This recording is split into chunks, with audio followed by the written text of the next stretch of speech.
원장님, 그 결석이 안 녹잖아요. 안 녹죠. 안 녹는 걸로 나왔죠.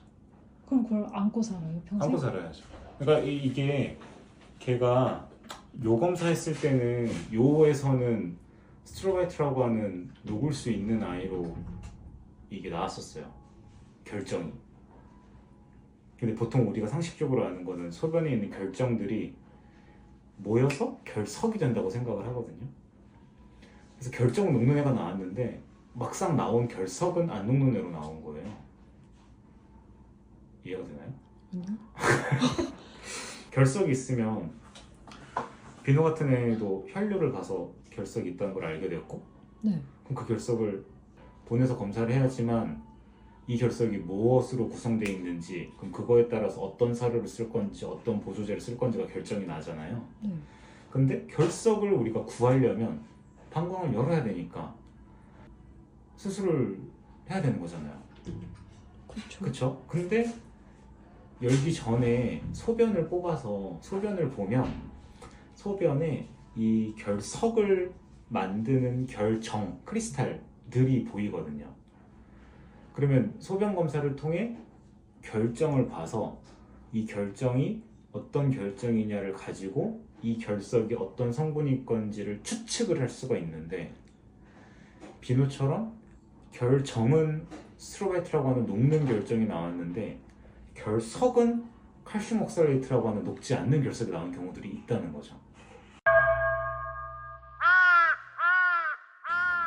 그래서 몇몇 보호자분들이 결정 검사를 한 다음에 결석을 검사를 보내자고 했을 때 결정 검사를 했는데 뭐하러 결석을 보내요? 라고 하시는 분들이 계시거든요.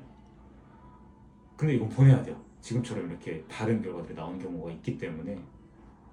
어쨌든 비누는 안 녹는 거니까 갖고 살아야죠.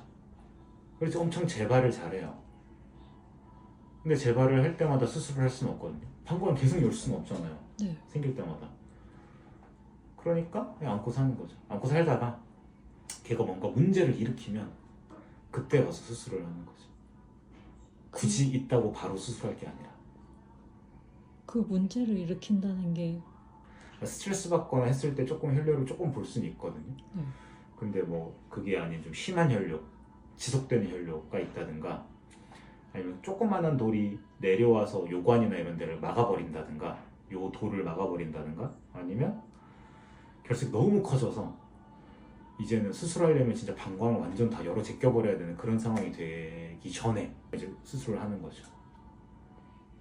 그 문제를 일으키지 않는 조그만한 결석 이런 거 수술하진 않아요. 그러면 칼슘 옥살레이트? 그 보조제는 무슨 역할을 하는 거예요? 성장 속도를 늦추는 거죠. 결석이 너무 빨리 커지지 않게. 왜냐면 크기가 크면 클수록 문제 일으킬 가능성이 더 높아지니까 그것 때문에 먹이는 거죠. 녹으라고 먹이는 게 아니라. 그럼 유리너리 사료는요? 유리너리 사료도 마찬가지죠. 근데 스트로바이트는 사료를 바꾸면 녹아요.